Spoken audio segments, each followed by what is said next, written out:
Tem tanta coisa, eu estava olhando aqui o nosso roteiro, tem uma lista para você falar, Fred, mas fica à vontade. Só citei o Rogério porque era um dado também que a gente vai discutir aqui. Exatamente, Rogério, que já enfrentou pelo Flamengo, já enfrentou o São Paulo 3 vezes e nunca venceu. Seria uma hora ideal para ele conseguir essa primeira vitória, né? Ainda mais Verdade. que aumentou muito a expectativa do jogo, e ainda mais depois da derrota do São Paulo para o Botafogo. Aumentou bastante o clima, né, de tensão. Mas pelo menos boas notícias em relação aos jogadores que saíram com problemas físicos da partida contra o Internacional. O caso do Gabigol, do Diego e do Rodrigo Caio. Todos já estão liberados, provavelmente não vão ser problema para esse jogo, para essa final. Só o Rodrigo Caio que ainda não está treinando normalmente, mas mais por uma precaução. Então esses 3 jogadores não vão ser problema para esse jogo, para essa decisão com o São Paulo. O último problema físico aí agora foi do César, o goleiro reserva, teve um problema no joelho, no treinamento, dificilmente vai ficar à disposição. E como o Diego Alves também está machucado e não vai estar à disposição para esse jogo, provavelmente Gabriel Batista vai ficar ali como opção no banco de reservas para o Hugo Souza. E Arão, que já tinha ficado fora, ficou no banco, né, na verdade, no jogo contra o Internacional, mas não tinha condição física de entrar por causa da fratura no dedo. Ainda não voltou às atividades e dificilmente vai ter condição também de jogar nesse jogo para São Paulo. Pô, ele conseguiu resumir tudo muito rapidamente. Você é fera, hein, Fred? Eram todos os ilustres que estavam aí no espelho, né? Não um deu por nem um, tempo né? de a gente rodar todas as imagens ali. Enquanto ele falava, a gente corria atrás para colocar as imagens. 100% de aproveitamento. 100% de aproveitamento mesmo. Bom, então vamos por partes aqui para a gente discutir as informações que trouxe o Fred. Fred fica por aqui também, óbvio, né? Tudo que você também quiser dar aqui o seu pitaco e falar mais informações, detalhes, fica à vontade, tá? Você falou em relação ao Rodrigo Caio, Diego e o Gabigol que pelo menos não são problemas para o Flamengo, assim, grande preocupação. Eu lembro que o Gabigol, teve muita gente que ficou questionando a saída dele e tal, e foi um mal-estar. O Flamengo falou disso depois do jogo. A questão do Diego também, tá tudo bem. Agora, a questão do Arão ainda é um ponto de interrogação que pode acabar pesando para essa partida também. Mas é quase como se, com o peso que teve o final do jogo contra o Inter e as possíveis baixas, é quase como interpretar como dos males o menor. Se a gente falar da confirmação da ausência do César, por exemplo, que bom que você tem Diego, Rodrigo Caio e Gabigol disponíveis para um jogo como esse. E o Grafa sabe bem, enfim, todo mundo que convive no meio, esse é o tipo de jogo que o cara joga mesmo baleado. Um cara indiscutível, imprescindível. É a partida do... Por mais que a gente esteja em 2021, a gente está falando, essa é a partida do ano de 2020, temporada 2020 do Flamengo. Não tendo chegado na Copa do Brasil, não tendo chegado na Libertadores, é o jogo do título brasileiro, né? Então, mesmo que o cara esteja, vamos lá, bem meia boca, com possibilidade de não suportar 90 minutos, com possibilidade da lesão falar mais alto dentro do campo de jogo logo cedo, ainda assim o normal é que ele vá a campo por ser imprescindível. Quando a gente fala do Gabigol, fato. Quando a gente fala do Rodrigo Caio, fato também. Então esse é o jogo que foge de um padrão de descansa, é melhor ser um pouco mais... tirar um pouco o pé, porque tem sequência de temporada, nada disso. Mas esse o jogo Arão fala mais... é outra situação. É mais pesado, mas ainda assim, se for considerado imprescindível e ele conseguir fazer os movimentos mínimos, né, exigidos para estar em campo, ele vai para o jogo. Grafa, você iria para o jogo, então? Eu iria, né? Depende da situação da lesão, né? É o dedo do pé, né? Queira ou não, mesmo não sendo o dedão assim, mas o dedo do pé faz falta, né? No jogo, dói bastante, incomoda bastante para pisar, para correr, para arrancar. Eu não sei como é que tá a recuperação dele. A lesão muscular, dependendo de onde for a lesão muscular, você consegue atuar. Eu já atuei com lesão muscular. Mas um jogo desse, o cara faz um esforço um pouco fora do normal para poder jogar sim, Karine. Eu jogaria, lógico, que eu não queria ficar de fora do jogo desse. Eu fiquei lembrando, o Arão machucou, né, o dedão e tal. Não tem nada a ver. Foi uma semana de dedos, né, que o Bruno Viana teve Isso. problema também, né? E não só eles dois, acho que teve mais alguém. Não, e a gente até lembrou terceiro. também de 2009, quando aconteceu, foi uma coincidência também do Adriano Imperador, que acabou se machucando. Então, tem várias coincidências nessa reta final de Campeonato Brasileiro, envolvendo o Flamengo. Mas eu queria também trazer aqui a hashtag troca de passes e mais uma informação, várias informações, na verdade, para a gente discutir. Mas primeiro eu vou dar moral para a galera que está nos assistindo também. O Leonardo Schroeder colocou para a gente, lembrando que nas últimas derrotas do Flamengo contra o São Paulo, estava desfalcado por lesão ou seleção. E o Hugo, em início de titularidade, teve um erro crucial no confronto. Sim, mas é passado, né? O Hugo também já amadureceu. Claro, obviamente que o Diego faz falta, mas dá para confiar nessa situação? Tipo, o Hugo, tu acha que o Hugo já tem essa maturidade? Eu acho que já, né? Eu acho que qualquer tipo de falha ou de jogo abaixo não vai estar atrelado diretamente ao peso da partida, assim. Ele já viveu momentos grandes dentro da temporada. É daí para mais, na verdade, né? A qualidade eu acho que já está posta à prova nesse sentido. Entrar em campo pelo Flamengo já exerce uma pressão absurda. Então, por mais que seja um período muito curto e sem nenhum jogo desse tamanho, ainda assim é como se fosse uma bagagem. Ele só está crescendo, né? A bagagem, a experiência à frente do gol de um time onde não dá para entrar, né, mais ou menos, ou pressionado, ou sentindo psicologicamente. Sem contar que a gente sempre falou isso sobre ele, né? Extremamente estável, né? A cabeça boa, boas declarações, então não vejo como problema, não. Eu também curto muito o perfil dele. Oi, Fred.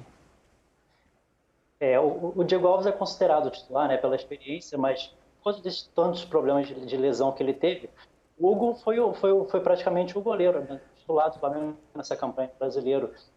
Ele tem mais do que o dobro dos jogos do Diego Alves nesse campeonato.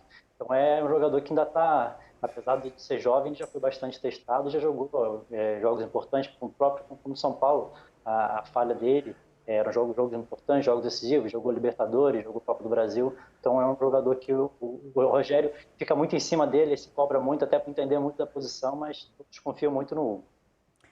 Trazendo agora a questão do Rogério Ceni, que nunca derrotou o São Paulo como treinador, isso aconteceu, vocês lembram? Vamos refrescar a memória também de todo mundo, né? Pelo Fortaleza, aconteceu isso nas oitavas de final da Copa do Brasil, 3-3 em Fortaleza, depois 2-2 no Morumbi.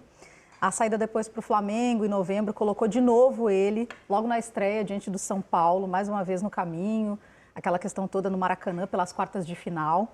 E o resultado do confronto também foi igual.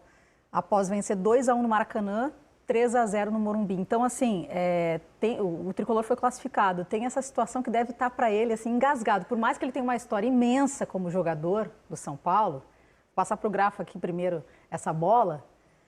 Por mais que ele tenha essa questão do São Paulo como jogador, agora ele é treinador, né? Então ele é diferente, ele tem que visualizar, ele visualiza o Flamengo também de uma outra forma. Imagina aqui no Rio de Janeiro, para ele vivendo no Rio de Janeiro, como o Flamengo é grande, todos os dias, indo na padaria, indo no supermercado, enfim, vivencia isso de uma forma que é impossível, né? Não passar um motivacional focado nisso.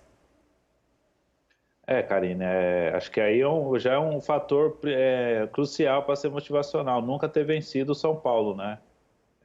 Na carreira como treinador. E como jogador também, né? Que ele nunca jogou contra o São Paulo, né? Ou seja, é uma coisa que não o São Paulo tá no coração do Rogério Ceni, ele faz parte da história, o maior jogador da história do clube. A gente sabe do carinho que ele tem pelo São Paulo, mas agora ele é treinador de futebol do Flamengo, um dos maiores clubes do futebol brasileiro, da América do Sul e do mundo, e ele tem essa motivação para ser campeão, né? O primeiro grande título de expressão dele, lógico, com todo respeito ao campeonato do Cearense, a Copa do Nordeste, mas o Campeonato Brasileiro a gente sabe o tamanho do que é ser campeão brasileiro como treinador. E com a trajetória tão curta que ele tem como treinador, já ser campeão brasileiro por um dos maiores clubes do Brasil é uma motivação sensacional. Então isso aí vai ficar de lado, esse carinho, esse amor que ele tem pelo São Paulo já está de lado desde o dia que ele saiu do São Paulo e foi treinar o Fortaleza, e agora com o Flamengo não será diferente disso não. Ele vai defender as cores do Flamengo. Fred, inclusive, bom, óbvio, né? Se acontecer a vitória no Morumbi, o Flamengo garante o título, mas também pensando no passado, o São Paulo não é derrotado desde 2017 pelo rubro-negro. Tem 100% de aproveitamento contra o rival. Você tem mais detalhes? Senão a gente pode bater bola aqui, que eu tenho já também no roteiro aqui. A curiosidade maior, acho que a última vitória do Morumbi foi em 2011, né? E o Rogério era o goleiro do São Paulo na ocasião. O gol do Flamengo ganhou 2-1, gol do Renato Abreu, que até o Caio Mota, nosso setorista também do Flamengo, fez uma entrevista com ele hoje. lembrando dessa situação, mas realmente o Flamengo, apesar dessa confiança do Flamengo, voltou a jogar bem, e o São Paulo não está num momento bom, existe um número forte ali. O Flamengo não tem se dado bem com o São Paulo, mas estava uma confiança de que agora tem que acabar com essa má fase do Flamengo com o São Paulo. Fred, já que você citou a entrevista do Caê, então vamos colocar no ar um trecho, é uma entrevista com o Renato Abreu, que estava nessa última vitória do Flamengo sobre o São Paulo, no Morumbi, em 2011. Vamos dar uma olhada, então, nesse pedacinho do papo e depois a gente continua a nossa resenha. Por falar em coincidências e estatísticas, de surpresa para você, o Gabriel está a 3 gols de igualar você na marca de artilheiro do Flamengo no século, ou seja, de 2001 para cá. Você tem 73 gols marcados, ele tem 70. Queria saber assim, como que você se sente também vendo que é iminente que ele quebre esse recorde, né? Mas para você também um recorde durar tanto tempo. Um Flamengo que teve Adriano, teve Wagner Love, tem Gabriel agora, teve David, teve tanta gente aí que é mais atacante, e você até hoje tem essa marca de 73 gols com Gabriel em vias de bater, né? Pois é, Caê, não é uma surpresa para mim se ele bater, né? Eu acho que é a função maior do artilheiro, de um jogador de frente, é sempre bater metas e conseguir fazer os gols. Eu fico feliz, porque foi um jogador que eu tive a oportunidade de jogar também com ele no Santos, né? Conhecer muito bem. Nós tínhamos uma brincadeira muito sadia lá no Santos, eu brincava com ele bastante, né? Em relação do patrocínio do Santos naquela época, eu brincava com ele. Enfim, mas eu fico feliz, né? E claro, minha marca, ela representa muito para mim, né? Foram momentos difíceis, você sabe que você acompanhou muito bem o Flamengo e acompanha. Foram momentos difíceis que nós passamos e eu, graças a Deus, aí continuei e fiz algumas coisas boas dentro do clube, né? E essa foi uma marca importante para mim, né?